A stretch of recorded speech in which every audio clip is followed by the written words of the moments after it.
Selamat malam pemirsa, kita jumpa kembali di Dhamma TV, tema seni dan tradisi yang pada kali ini kita akan mencoba untuk mengenalkan tokoh-tokoh wayang yang muda-muda, yaitu putranya Raden Werkudara dari Pandawa, yang akan membawa kita lebih mengenal bagaimana jati diri bangsa ini akan kita bangkitkan melalui kisah-kisah wayang ini.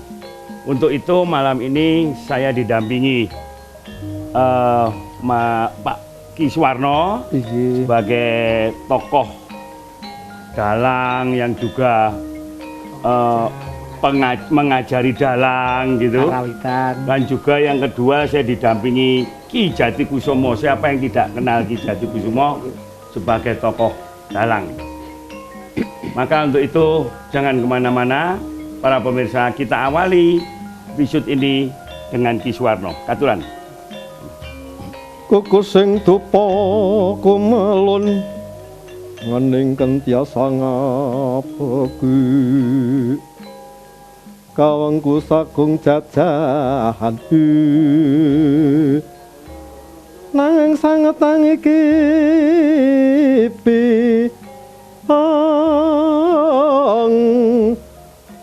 sang resi kaneka putra kang anjok saking wiyadi nggih sawetawis menika kangge bebuka odo-odo padupan Romo. Odo-odo padupan nggih.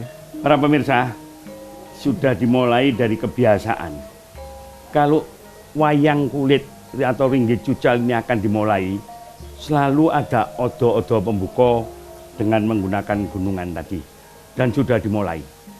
Kemudian karena kita akan membahas tentang kisah tentang mengenalkan remaja-remaja di dunia pewayangan yang akan kita kaitkan dengan remaja kita di masa kini, saya nyuwun petunjuk Pak Ki Jatikusumo dulu. Ki Jati, kita kali ini akan membahas tentang putra-putranya Werkudara, Mas. Kita Raden Werkudara itu menurut cerita pewayangan, ada yang mengatakan putranya cuma 2, ada yang mengatakan 3. Menurut Ki Jati gimana? Ya, wayang Purwo sendiri Ki Asmoro sebenarnya sudah berkembang sedemikian rupa. Ada hukum dasar, ada dasar cerita yang asli, lalu berkembang. Nah, pada waktu berkembang itu banyak yang nunut, ya, kasarannya banyak yang nunut, juga yang banyak pengen mempunyai andil di dalam cerita kolosal tadi itu. Oleh karena itu pada waktu itu semula itu Kidung Agung. Kidung itu nyanyian yang dinyanyikan oleh orang barat menyebut Begawan Walmiki di India sebelah timur. Lah, India Timur itu sini dulu kan India Belanda zaman itu, Laut Selatan, Laut India. Jadi Begawan Walmiki adalah leluhur kita. Jadi beliaulah sebenarnya priayi atau tokoh pasca habisnya Atlantik lalu kembali ke zaman sekarang inilah. Dalam Kidung Agung langsung ke permasalahan. Di sini wayang akan kami coba sampaikan sebagai ilmu pengetahuan. Karena sebenarnya pelaku manusianya tidak ada. Manusianya itu. Jadi saking pandainya leluhur membuat cerita untuk mendidik anak cucunya sehingga seperti peristiwa itu ada betul-betul. Khususnya orang India menganggap seperti itu. Nah, oleh karena itu Pak Yudo, kalau boleh kami, karena cerita tentang pemuda, kebangsaan, nasionalisme dan Sumpah Pemuda dan Hari Pahlawan, ya. Saya mulai dari ini aja. Ini namanya Bratasena. Pada waktu muda namanya Wijoseno. Kenapa dia menjadi saudara yang kedua? Karena memang suatu bangsa setelah menjunjung tinggi keesaan Sang Maha Kuasa, yaitu di Pancasila Ketuhanan Yang Maha Esa, baru yang nomor 2 kebangsaan. Jadi kalau di tamengnya Garuda Pancasila seperti itu. Ini harga mati. Kenapa harga mati? Karena dunia ini akan diatur, dan yang bisa mengatur dirinya dan berbudaya hanya manusia. Tetapi manusia kalau didasari oleh semangat kemanusiaan saja, kan akhirnya menjadi hukum rimba. Apalagi kalau dilindungi oleh hak asasi manusia yang tidak jelas karakter, arah, Tidak dan jelas karakter. prinsipnya nanti akan menjadi hukum rimba. Iya. Makanya kebangsaan itu selalu utama di dalam suatu kehidupan di muka jagat. Artinya menurut hukum Tuhan, manusia itu harus ditata sistem kekeluargaan yang dinamakan negara.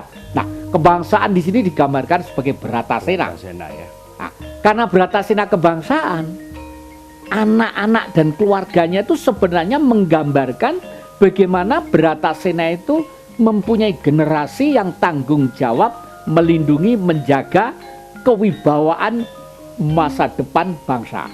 Nah, oleh karena itu Bratasena pertama kali itu ini ada dua versi Ki Yudo.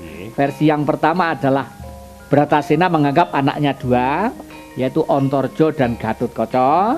Tapi versi yang lain mengatakan Antasena pertama kali Ontorjo, lalu Gatotkaca, lalu Antasena. Nggih. Nah, ini Nggih, jadi matur nuwun sawetawis menika mangke visualipun saged kita lajengaken.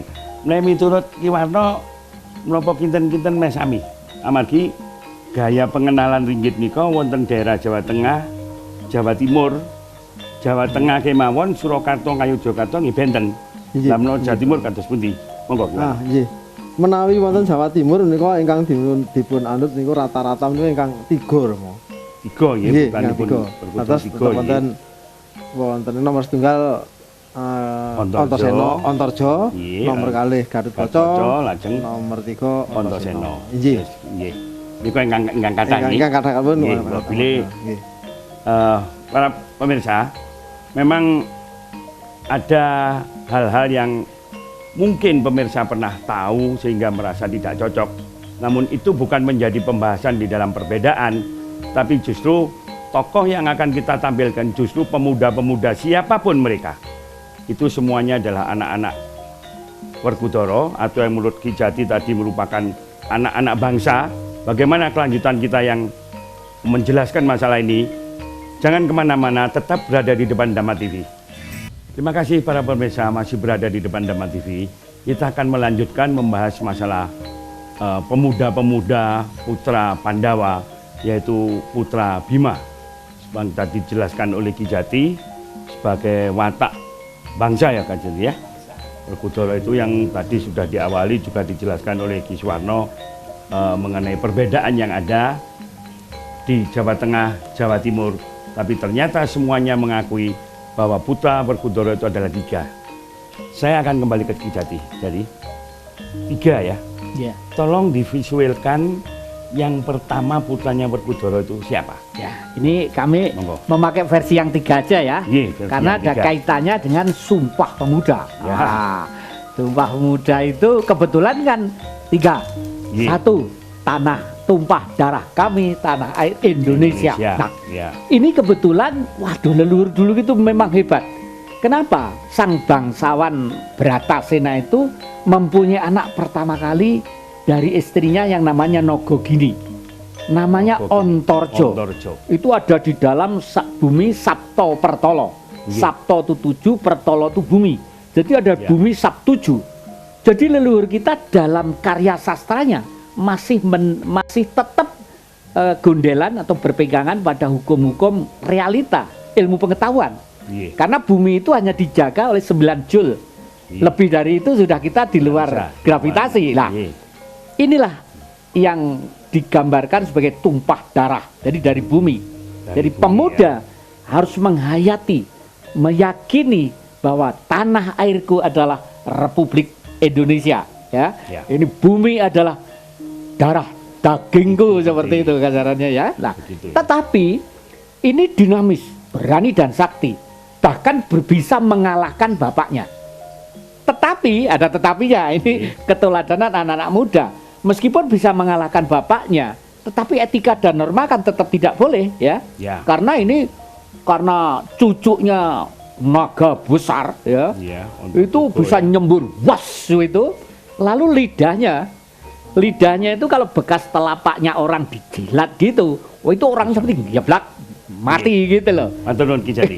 Untuk kisah selanjutnya tentang pribadi Ontorjo, Iya. kita akan di episode berikutnya. Ya. Kembali kepada Ki Warno. Ki Warno, Nggih. anak pertamanya Antarjo. Nggih. Anak keduanya sinten? Cobi pun lalehaken. Anak kedua adalah Raden Gatotkaca. Wah, ini yang menguasai Nggih, angkasa, ya. angkasa. Yang menguasai angkasa. Semabur, nggih. Nah, menguasai asa. Nah, Raden Gatotkaca itu hampir sama dengan Antarja kesaktiannya. Mungkin Raden Gatotkaca juga bisa mengalahkan romonya Werkudara. Kenapa? Masih jabang bayi saja, ini sudah tidak bisa ditembus oleh berbagai macam pusaka. Semua pusakanya Pandawa itu tidak bisa menembus ari-arinya Gatotkaca. Motong buser. Nah, Busernya, motong ya. busernya Gatotkaca itu tidak bisa. Nah, berarti identik pusakanya Pandawa sudah tidak mampu mengalahkan Raden Gatotkaca. Ya. Nggih. Ngaten nggih. Nggih. Jadi putra-putranya Werkudara ini satu tadi yang berkaitan dengan bumi ya, jadi ya. Iya. Jadi bumi pertiwi yang harus kita pertahankan. Iya. Yang kedua ternyata berkaitan dengan alam, dengan angkasa. Artinya kita harus memiliki kekuatan di angkasa juga ya. Oh iya. Kira-kira begitu ya jadi ya. Memang. Karena Betul. itu ada Gatotkaca. Nah sekarang yang ketiga, saya kembali kepada Ki Jati. Yang ketiga ini ada yang namanya Antasena. Nah, ini gimana ini? Antasena ini. Antasena ini. Ini nggak bisa boso seperti bapaknya, etika nggak punya, tapi hatinya Ya, itu hatinya lembut. seperti bapaknya ya. Karena jujur dia itu anaknya Urangayu, artinya kehidupan bidadari yang pada Iya. waktu itu memang ditugaskan di dalam air, lalu mempunyai anak ini. Ini juga sakti sekali, artinya bahwa antara daratan, negara kita sebagai negara bahari yang terdiri dari kurang lebih 17.000 pulau, lautan merupakan satu jiwa kita yang harus dimiliki oleh anak-anak. Lah, ini pada waktu muncul pertama kali bertengkar sama kakaknya, sama Gatotkaca itu. Jadi sama-sama Ya, saling saktinya. tahu ya, sama-sama sakti. Oh, gitu. digambarkan Iya, iya. sebagai Gatotkaca Antasena itu. Lah. Oh iya iya, betul menurut Ki Jati. Dan nampaknya Antasena ini menurut Ki Jati tadi tidak bisa boso ya, Nggak bisa. lugu, Lugu, jujur, betul. sehingga apapun yang dia katakan walaupun tidak boso tapi tetap sopan santunnya. Sopan santunnya. Karakter ini para pemirsa, ini memang juga sama dengan karakter orang tuanya yaitu Raden Werkudara ini, sehingga di dalam gambaran pewayangan beliau itu hampir mirip, pakaiannya juga kainnya juga poleng hampir mirip, hanya gayanya anak muda yang namanya Antasena itu lebih kelihatan kalau gagraknya beda, sehingga kepalanya agak ndongak. Walaupun tidak bisa boso, Werkudara juga tidak bisa boso, neng tata kramannya dua-duanya terjamin. Kesaktiannya sama-sama ampuh, dan kekuatan Antasena ini yang menurut Alkisah nggih Ki Jati Ki Suwarno, keberadaannya di air. Ya. Ya. Artinya apa para pemirsa? Lautan kita yang demikian banyak harus betul-betul dijaga, yang penjaganya seperti Raden Antasena. Kira ngaten Ki Jati ya. Betul. Pano. Pemirsa, kita akan menjelaskan lebih lanjut tentang putra-putra ini karena ini berkaitan dengan karakter para pemuda kita pada saat ini. Jangan kemana-mana, tetap berada di depan Dhamma TV. Terima kasih para pemirsa, masih berada di depan Dhamma TV di dalam acara seni dan tradisi yang kali ini kita membahas di putra-putra Raden Werkudara, yaitu 3 tadi yang dijelaskan, ada Raden Antarja, ada Raden Gatotkaca, dan ada Raden Antasena. Yang ketiga-tiganya tadi secara tidak langsung sudah terungkap. Yang Antarja itu dari tanah, ya? Dari dalam tanah ya, karena cucunya Sang Hyang Antaboga nggih Ki Jati ya. Sementara yang kedua Raden Gatotkaca yang berada di angkasa, nggih Ki Warno, nika putranipun Nagagini ya. Nupanipun Pertiwi. anu sinten? Oh, Dewi Aribi. ya nalika babat Alaswana Mata nggih. Ya. Lah yang ketiga namanya Antasena, ini yang dari air ya. Dari air, Urangayu ibunya. Karena ibunya Urangayu tadi. Para pemirsa, dari ketiga karakter yang kita akan jelaskan ini tentu tidak lepas daripada karakter yang kita miliki untuk mempertahankan negara ini. Mengapa demikian? Gambaran-gambaran para sastrawan kita dulu tentang karakter Werkudara, gagah, jujur, adil. Apapun akan diterjang, dia tidak takut kepada hal yang sifatnya durhaka. Demikian juga putra-putranya, Ki Jati. Tentang Antareja, ya. Ya. Putra pertamanya tadi ya. Ya. Ya. Karakter inti yang dikaitkan dengan rasa kebangsaan yang kita miliki di negara ini, kira-kira bagaimana Ki Jati mengkaitkannya? Ya, kita Ki Yudo termasuk orang tua-tua kalau punya anak-anak muda yang jenius, yang pinter, yang sakti mesti bangga. Iya. Tapi awas, karakter kepribadian harus terjaga. Karena Antareja sendiri sebenarnya tidak sampai menjadi ke cita-citanya. Cita-citanya itu kan menjadi panglima pada waktu perang Mahabharata.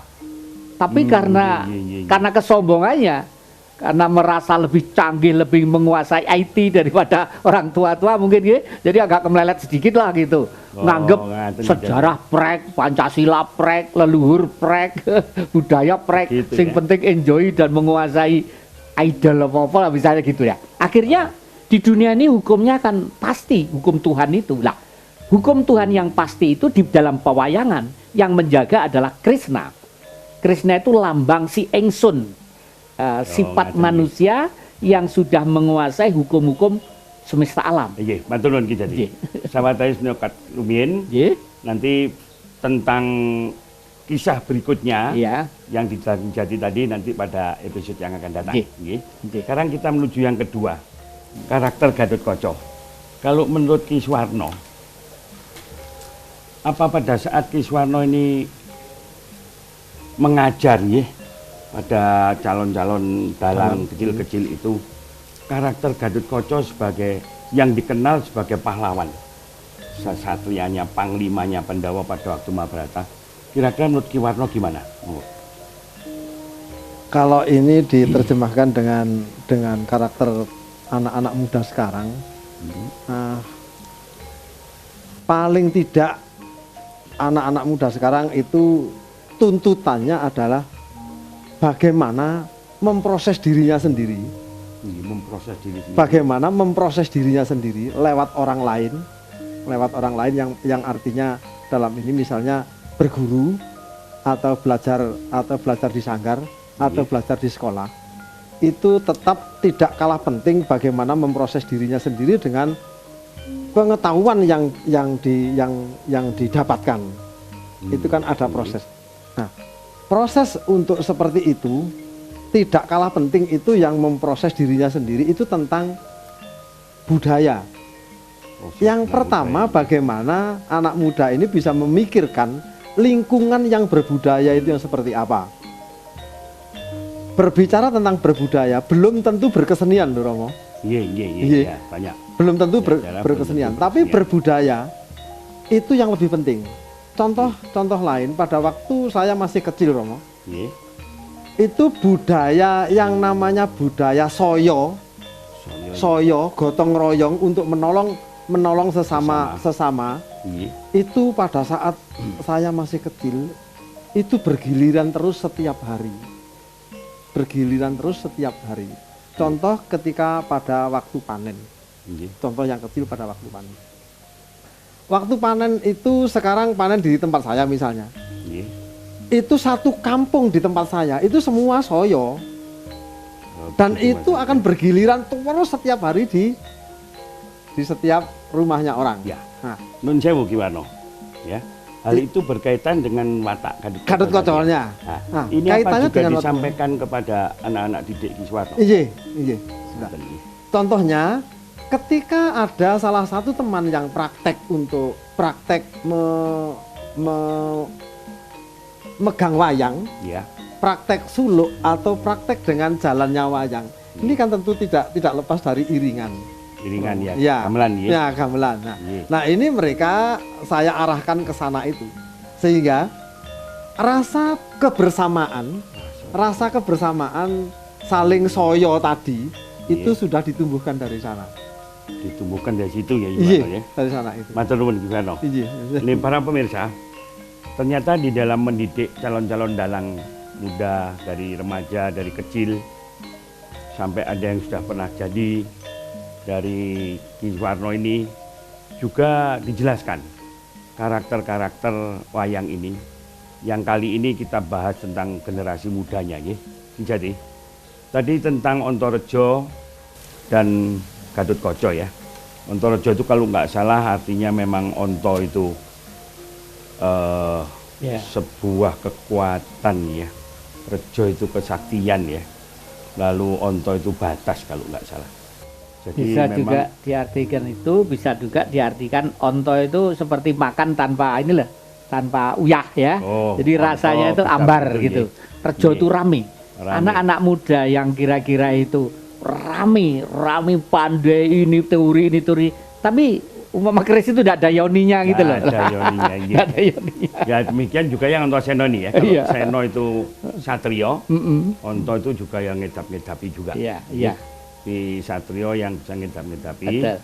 Sehingga pada giliran nanti dua-duanya itu memang tidak boleh ikut perang Bratayuda. Tidak boleh, Nggak tidak boleh. ya. Itu soal Krisna yang ngatur nggih. Iya. Nah, Antasena ini walaupun dia tidak bisa boso kasarnya ya, Nggih. namun unggah-ungguhnya akan tetap terjaga. Oh iya. Ya, terjaga. Dan di dalam karakter-karakter wayang semacam ini selalu Pak Dalang itu kalau menciptakan juga kekesatriaan dia yang lebih ditonjolkan, gitu. Bukan karena tidak bisa boso lalu Ya. dia menjadi jelek. Iya. Anak muda sekarang di Jati Ki Warno bahkan cenderung tidak mengaku Jawa ning ora iso cara Jawa, Cobi. Betul. Betul. Nah, yang dilupakan oleh generasi muda, walaupun Anda tidak merasa Jawa ning tidak iso cara Jawa, ning tata krama kepada orang tua itu tetap harus dijaga. Seperti halnya Antasena ini toh, Nggih. ora iso basa. Ning tata kramanya dijaga. Sehingga tidak bisa galugalan di depan orang tua itu nggak bisa. Sementara generasi muda kita nampaknya agak keliru paham gitu ya. Lebih bangga kepada bahasa orang asing. Iya. Nah, seperti itu. Iya. Sehingga lupa kepada bahasanya sendiri. Bahkan cenderung lupa kepada unggah-ungguh kepada tata kramanya. Iya. Nah, ini para pemirsa, kita masih akan membahas lebih lanjut pada episode minggu depan. Karena memang waktu kita tidak mencukupi kalau cerita satu persatu ini. Minggu depan akan kita jelaskan lebih nyata lagi bagaimana sikap satu persatu sehingga generasi muda kita juga bisa mengikutinya. Sampai di sini pertemuan kita pada malam ini. Kita akan jumpa di episode minggu depan. Rahayu.